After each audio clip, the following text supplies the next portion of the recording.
Deep inside an old house, an entity lurks. For years, the family believes it's harmless. We called it Casper the Friendly Ghost. Until they unknowingly provoke it. God is my rock. He is my shield. Now, evil is coming. It was very hard to breathe. And the battle for good begins. The walls were bleeding. It came after our grandson. In America, there is real evil. It lurks in the darkest shadows and in our most ordinary towns. Between the worlds we see and the things we fear, there are doors. When they are opened, nightmares become reality.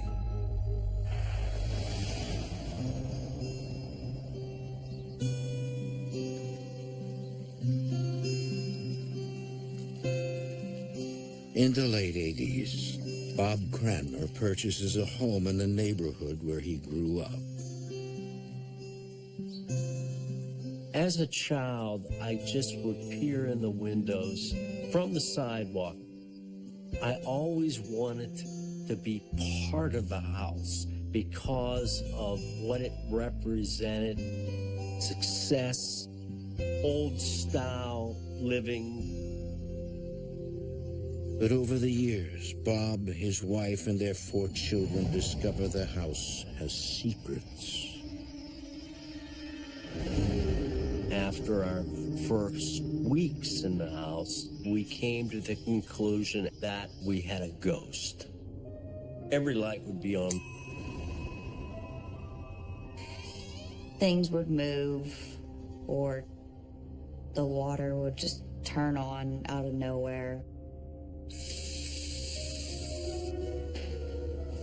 We would hear walking throughout the house, weird noises. Different things would happen, and we just let it go. Didn't think anything about it.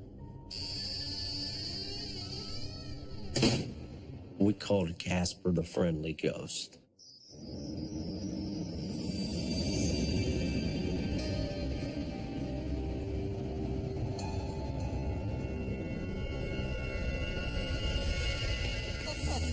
Hey, how are you? Good. In 2004, in spite of her spooky childhood, Hello, honey. How are you?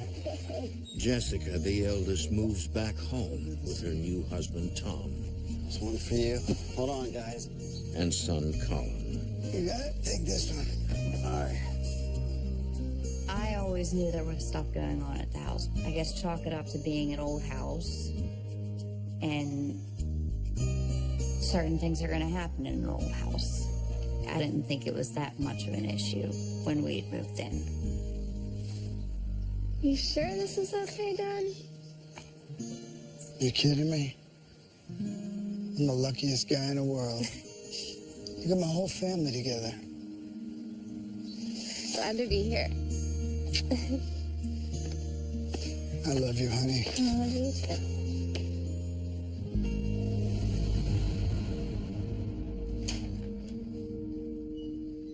David, Yeah. come here. Do me a favor. Bring this up to your sister's room. Okay, sure. Thanks. There's an apartment on top of the house. My dad had offered it so that we could work and save money and be able to eventually buy a house sometime soon. There's a large walk-in closet underneath the staircase. The light is about 6 feet off the floor, and there's a simple pull chain to turn it off and on. I noticed the chain was wrapped around the light. Bob is used to this kind of mysterious activity, but for the first time since living in the house, he decides to take action. I was born and baptized into the Catholic Church. I did have a real strong faith.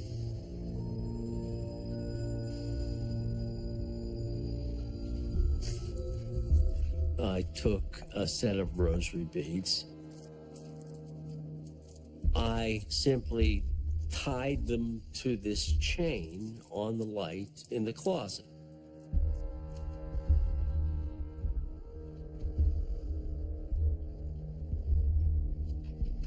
I closed the door.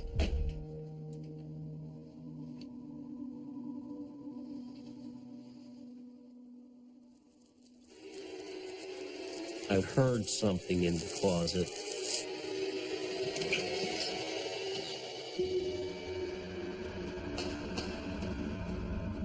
It took the rosary beads and wrapped them completely around the light.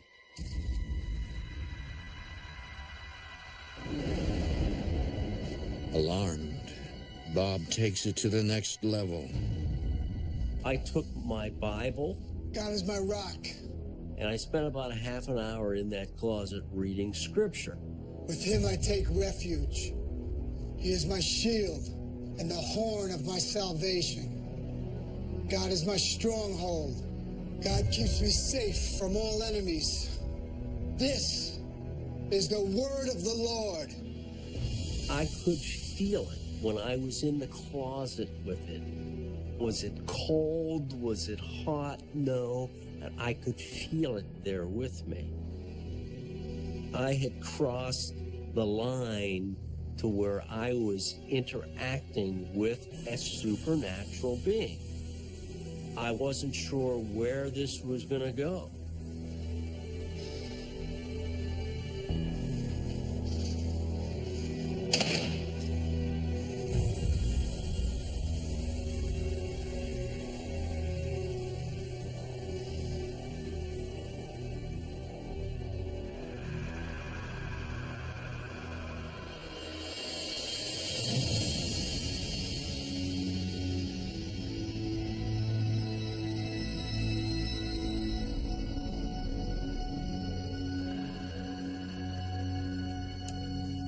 A few nights after settling into their third-floor apartment, Tom checks on his stepson, Colin.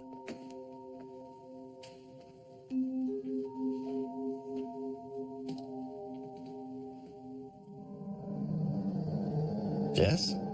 Everything okay?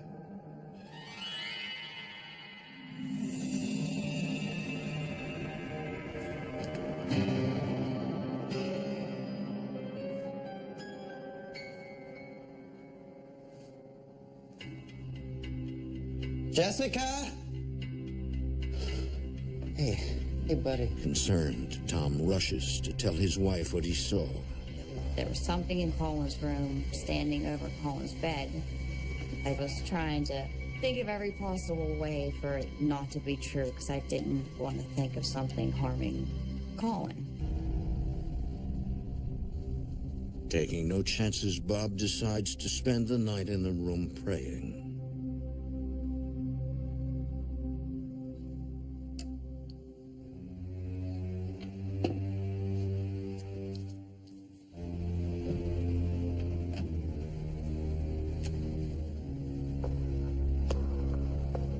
Be strong in the Lord and his mighty power. Put on the armor of God against the evil schemes of the devil. I did that for an hour or so.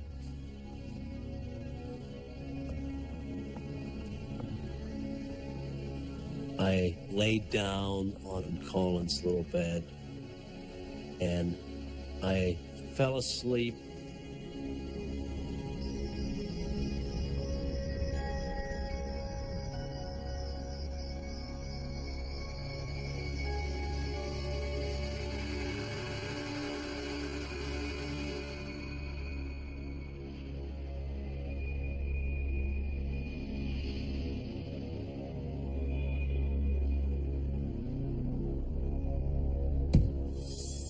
I woke up to pounding on the wall. This thing was toying with me.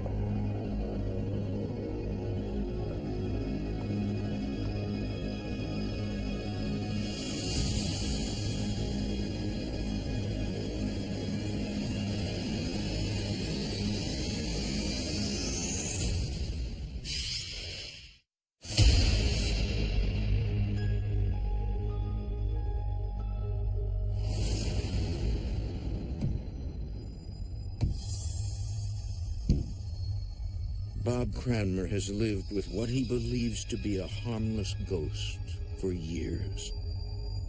Until one night, it gets physical.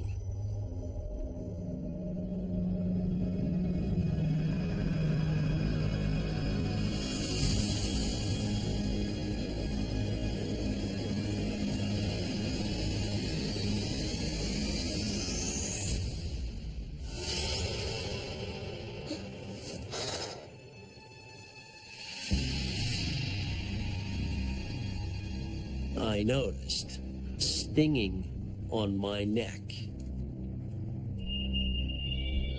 There were scratches that began under my ear, came down my neck, and across my chest. It became personal. This was serious business. For now, Bob decides not to discuss the experience with his children. I didn't want to concern them.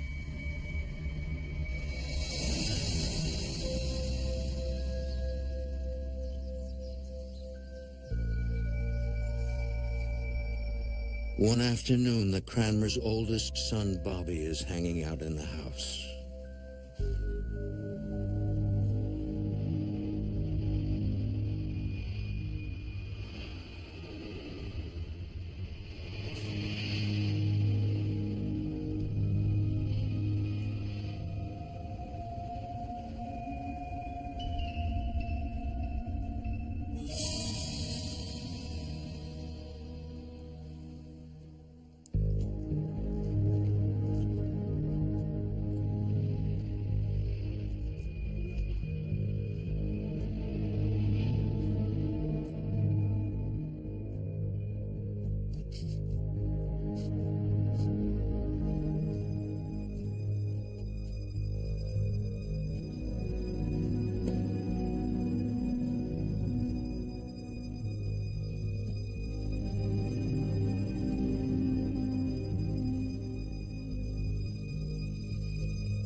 Something like the wind move as it went past my head, and all of a sudden all these pieces of plastic come raining down.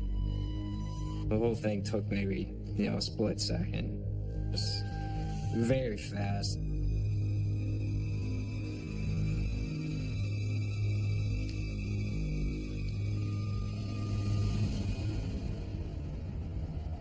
Fearing for the safety of their children, the Cranmers invite Father Mike Salvagna, a Passionist priest, to bless the home. Put on the full armor of God, so that you may take your stand. There is a time to come out and pray and to bless the house, lest the devil have more control over people or a location. We bless the house from top to bottom. We want to sanctify the location. Our struggle is not with the flesh and bolus. That was a defining moment because this really could have hurt Bobby. It clearly was dangerous. Our struggle is against the rulers, against the authorities. It had upped its game against us. I knew that there was something else in that house besides what we considered Casper the Friendly Ghost. And against the devil in the darkness. I had a sense that there's a big evil force here that has been here a long time. You could see that this was what we call a house infestation. It's spirits that somehow dwell there, and they don't leave politely. But I would always encourage Bob and Lisa to hang in there, to persevere, be strong. Pray together as a family. God will hear you. Thank you, Father. God bless. He blessed some of the rooms with holy water and so on. I had hoped that Simple prayers like that would take care of it.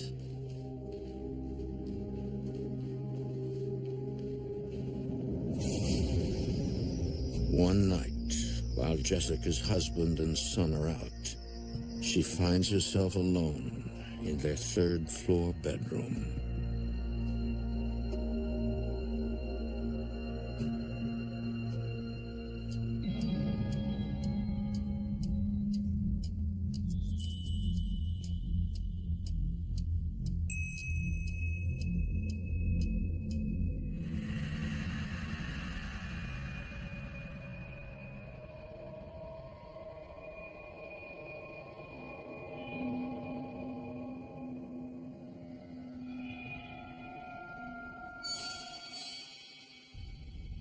I woke up and I felt like somebody was sitting on me. It was very hard to breathe, and then you can't move. I was looking around because that's about all I could do was move my eyes.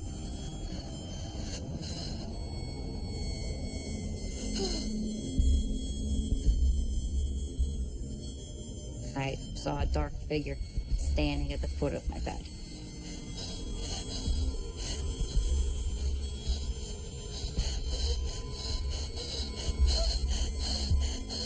I just wanted to scream, but I couldn't.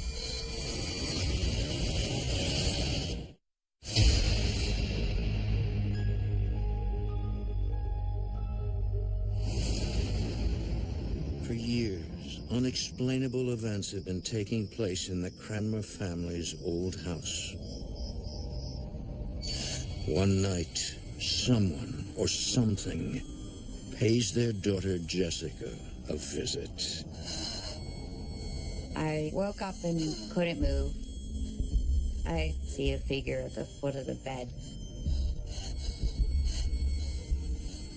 You want to believe that you're dreaming, and then you realize that it's real. It's a very, very scary feeling. And I remember trying to scream, but it didn't feel like the words were coming out.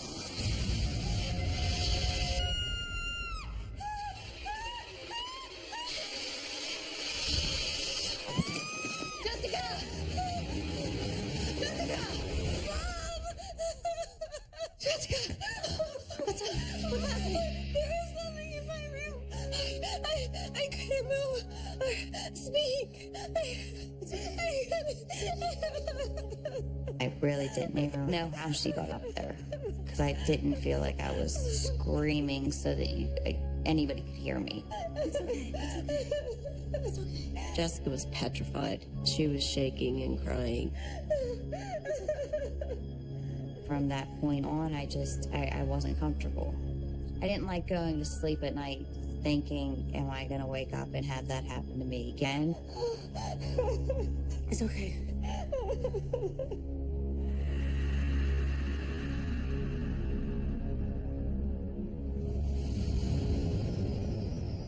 The family is now beyond worried. News of the haunting reaches the Roman Catholic Bishop of Pittsburgh, who assigns Father Ron Langwin to help. After I spoke with Bob, I felt pretty certain that there was something going on here that needed to be investigated further.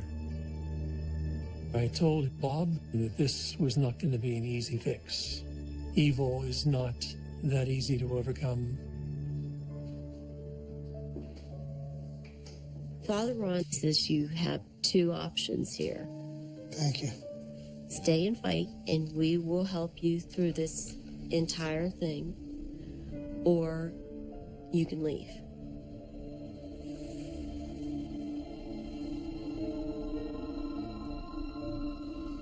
Are you really up for this? We can beat this thing. It's not going to be much longer. I made a decision that we would stay put and we would face the situation.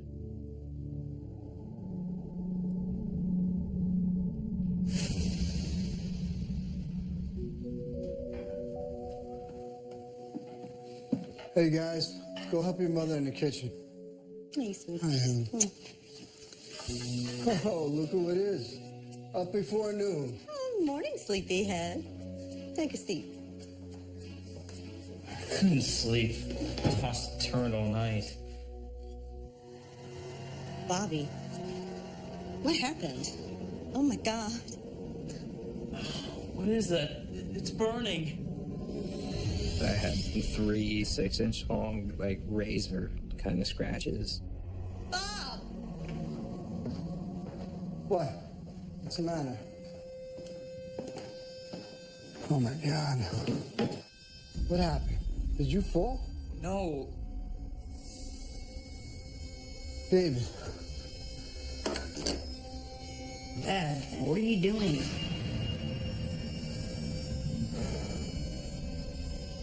Charlie. Dad, what's wrong? Listen, I want you to go upstairs and wash those scratches. I want to talk to your mother. Is everything okay? Everything's fine. What is happening? I mean, why is this thing coming after our children? It's not just the kids.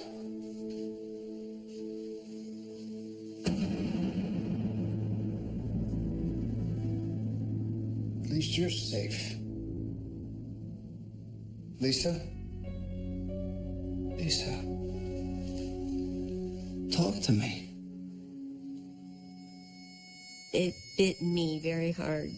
I'll never leave teeth marks. They weren't bite marks like from human teeth. They were actually almost puncture wounds, like a dog bite. I'm calling Father Mike right now.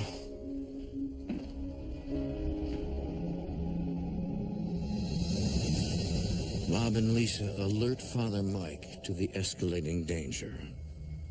He obtains special permission from the diocese to celebrate Mass inside the house. There are signs that the entity in your house is demonic. The scratches on your family, that's one of them. A demon. The demon wanted to put fear into that family. But obviously, you don't want children to be very fearful in a home. So let's get started.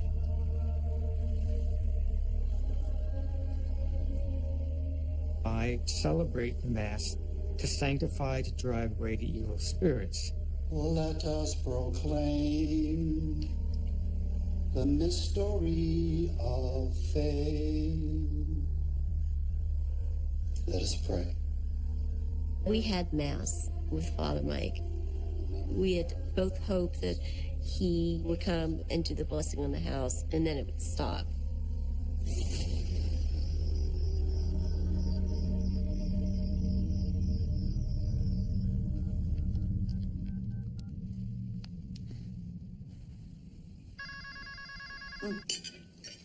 I'll get it.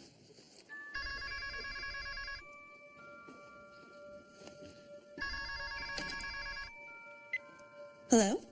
Hey, Mom. Hi, honey. Colin wants to come down and say hi to Grandma and Grandpa. Is that okay? Okay. Send them down. Bye. So I send Colin down. There is 3 flights of steps you have to go down.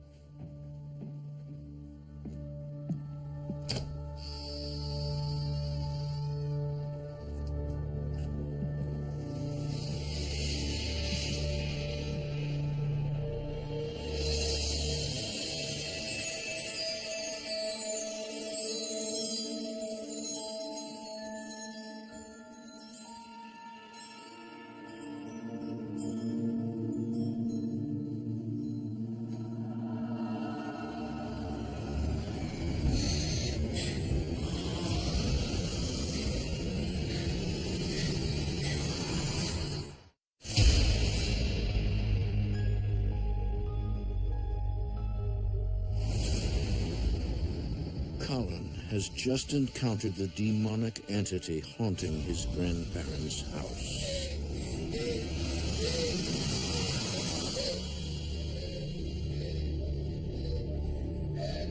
Did you hear that?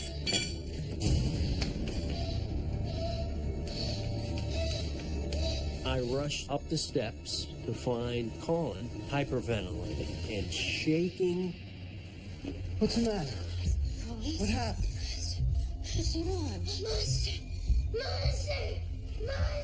He was screaming monster and pointing to the room. What happened? Take him downstairs. Let's go. Go downstairs. Whatever appearance this thing took, it clearly terrified him. He couldn't breathe.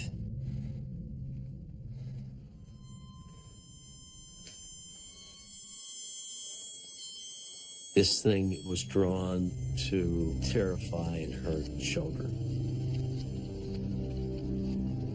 I determined right then and there that I was going to have to move Jessica and Colin out of the house. I always loved that house, no matter what. But I was relieved to get Colin out of the situation. While the demon has forced Jessica and her family out of the house, Bob, Lisa, and their 3 sons remain.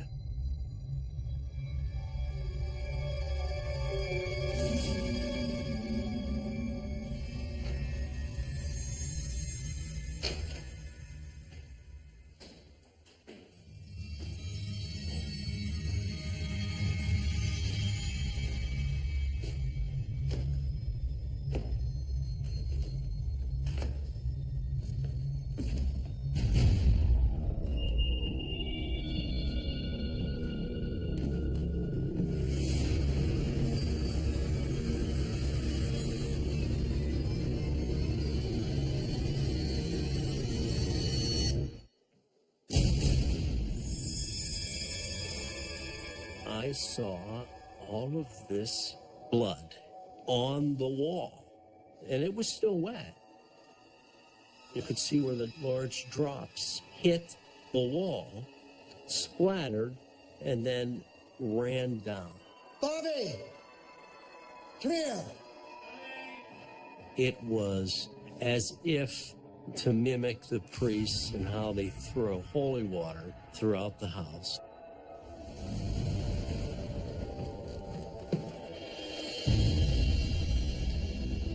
The walls were bleeding. There's really nothing you can say to try and rationalize how that all got there. Dad, what is this?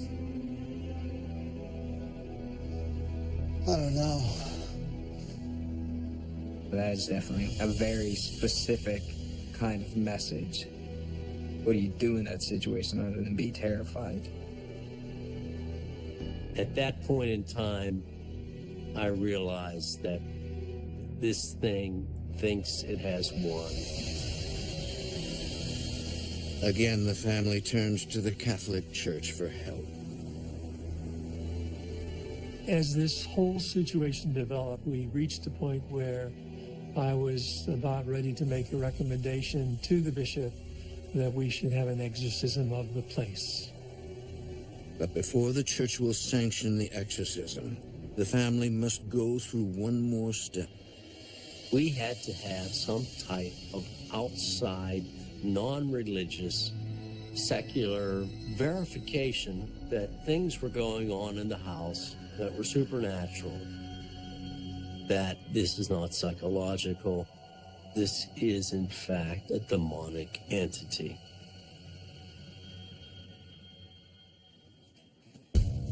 In January of 2005, a paranormal research team out of Penn State University arrived to investigate the house.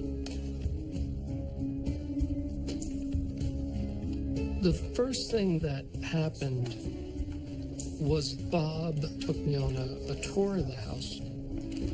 I think I showed you everything. Told you all the stories. My role there was to provide some informal psych evals on the family members. So what do we do? Take me back to the beginning. Where did it start to get bad? closet. He showed me this closet. As you can see. Where it had all started with this chain being wrapped around a light.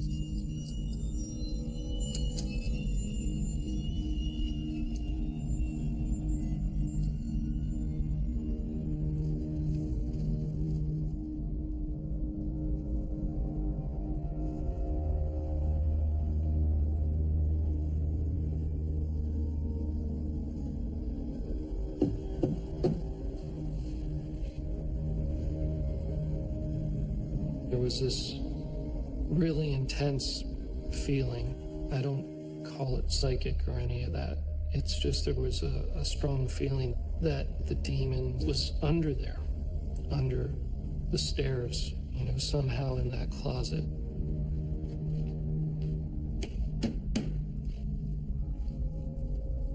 What's behind the steps? Is there another room? I don't know. Never looked.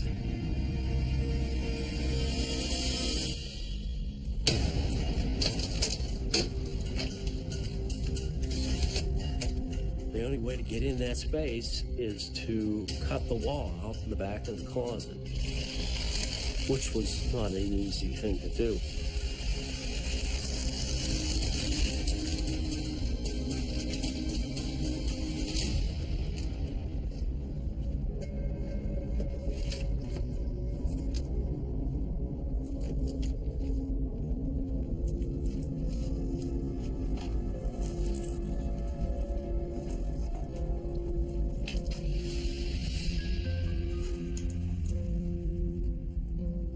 Look over here.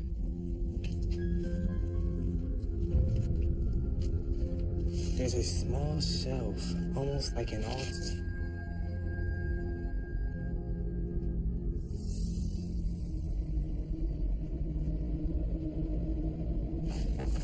They found a piece of paper, and it had pictures on it. The drawing looks to be as old as the house, showing its original owner and his family. It also features disturbing images and the name Malak. The name Malak was a family name. Coincidentally, it's one vowel off from Moloch, which is an Old Testament demon that the Canaanites worship that's associated with child sacrifice. This looks like a curse. Wouldn't make sense with what's going on here. Just like a priest can bless any object, people involved in black magic, they can connect evil with any object. That's one of the ways hauntings start. We found the demon's special place. We found its lair.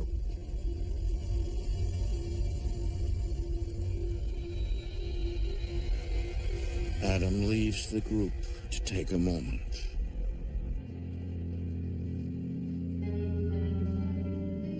I tend to be a solitary person, so I wandered off and was on my own, just mulling it over in my head. I was new to all this. I hadn't had any of these experiences before, but I was praying and I was saying, what's going on here, God?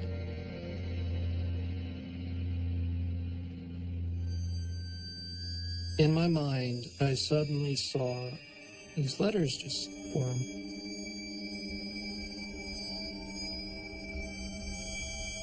I've never had anything like this in my life. This is bizarre.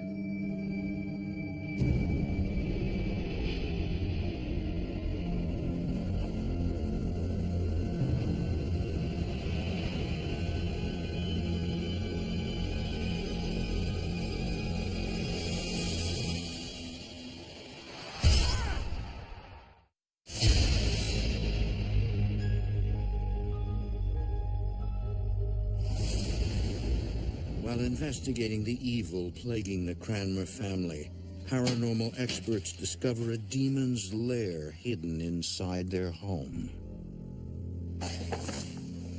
This looks like a curse.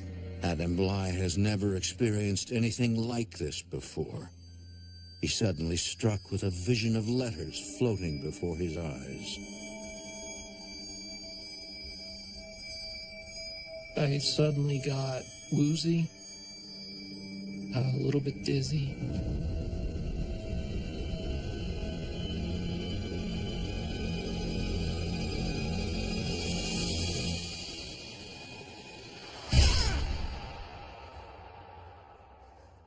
Adam, you okay? Dude, you're bleeding. What it looked like is if you took your fingernails and kind of raked them across your forehead hard. Keep his paper.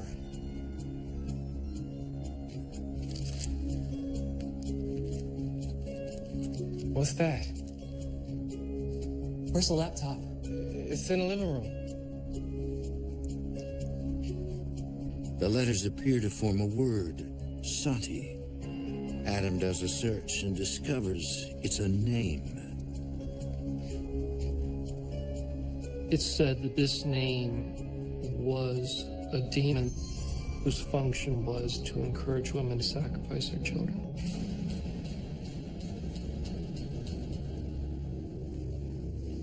Your demon? Her name is Sati. She's a consort to Moloch. When Adam revealed the name of the demon and what the demon represented, everything seemed to start falling into place, and we were understanding things better. It also ties back in with what was going on with our grandson, that it came after him, and with what happened with my own kids.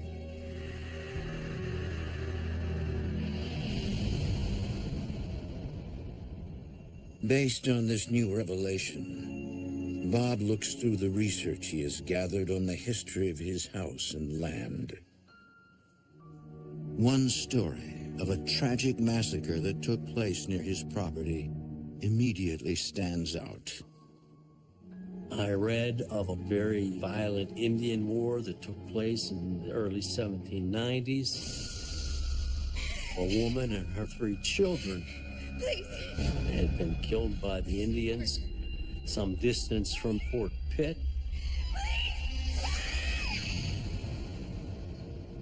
Our house was 6 miles from the fort.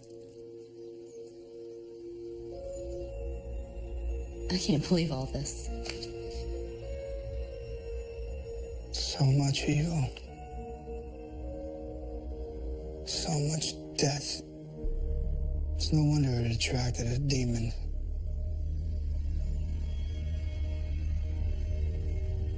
Bob remembers that a tree in his yard has some long-forgotten historical significance. This oak tree is several hundred years old. I was told that this tree was a memorial to something. To confirm the possibility of bodies on his property, Bob hires professionals. I had the ground scanned by ground-penetrating radar. It depicted the exact dimensions of a horizontal grave that had been dug with the remains of what appeared to be 4 bodies in the ground.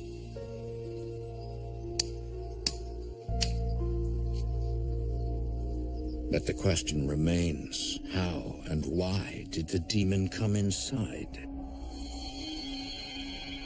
One theory is that when the house was built, a worker placed a curse on it, giving the demon power to haunt the home. We felt that the evil that precipitated that terrible massacre attached itself to our front yard and eventually inhabited the house that was built there. The curse strengthened it. Evil brings out evil. Several months after the investigation, Bob and Lisa receive good news. The church has approved an exorcism of their home. In September 2005, an exorcist arrives to take on the demon.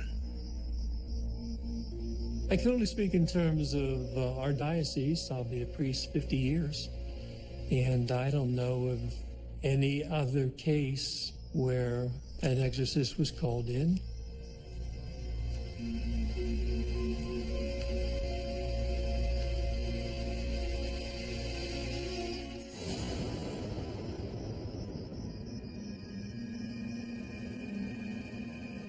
I was hopeful that this was finally going to be brought to some type of conclusion.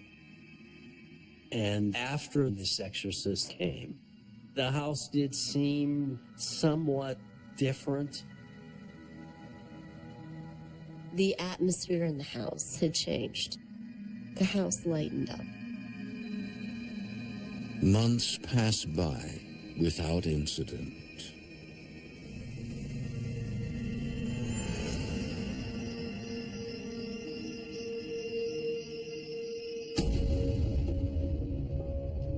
I was in the basement, adjusting the front of the hot water heater.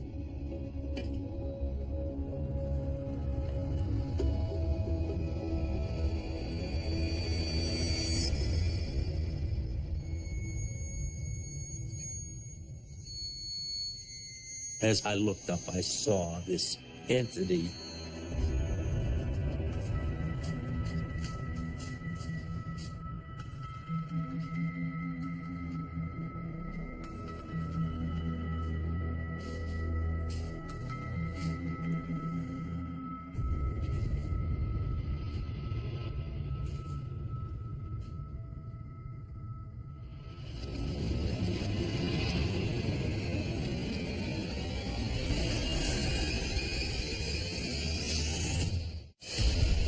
For more haunting, visit tlc.com.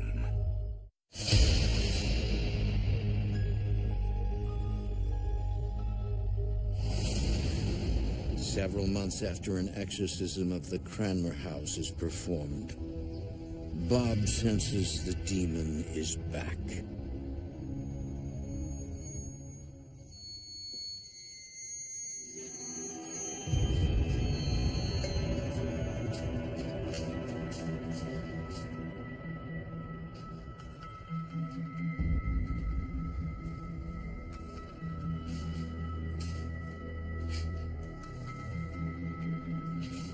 I clearly saw it move, so I knew it was in the basement, and it was in the basement with me.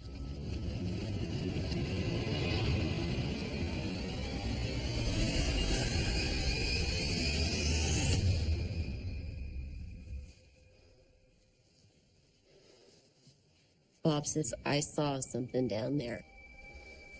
I think we need to have another mass.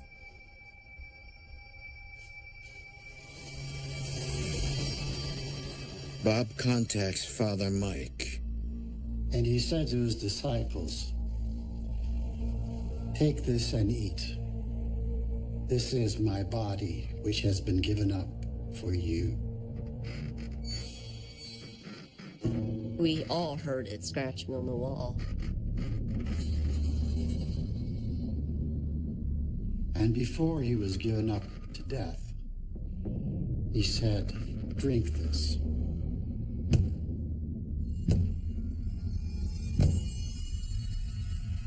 During the consecration of the wine, there was a knock on the wall, 3 distinct knocks.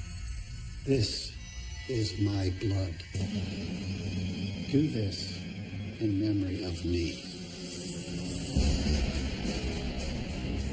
Father, grab the holy water.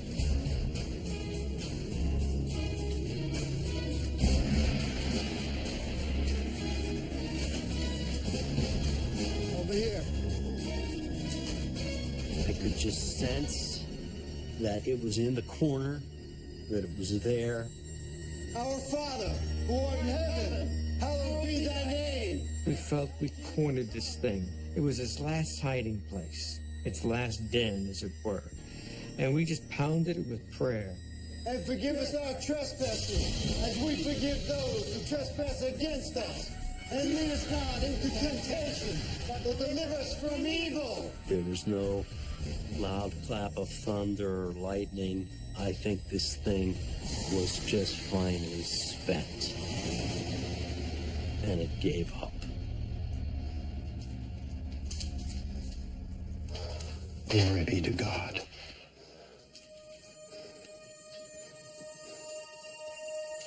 And I took the crucifix and I put it on the floor where it had taken place, and that was the end. Amen.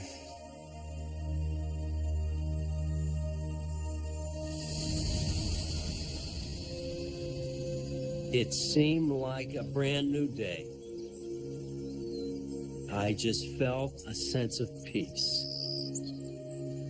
We had fought the battle, and victory had been achieved through the power of good. We're still in the house, and the house is very peaceful and very calm. The grandkids run up and down the house, and no issues with any of them being in there. I love that house. I live there now. I don't ever want to leave the house. I know it affected me and made me stronger in some ways. Ultimately, it was like trying to take part in like a psychological war. You're experiencing all these things and all this stuff's happening that everyone tells you is impossible. It was just like a living nightmare. I'm just glad we all made it out okay. I have seen and experienced the power of God and the devil. I have been in the supernatural. So I know that it's true. There's a spiritual world around us that we can't see. I've experienced it. And whether people want to believe me or not makes no difference, because I was there.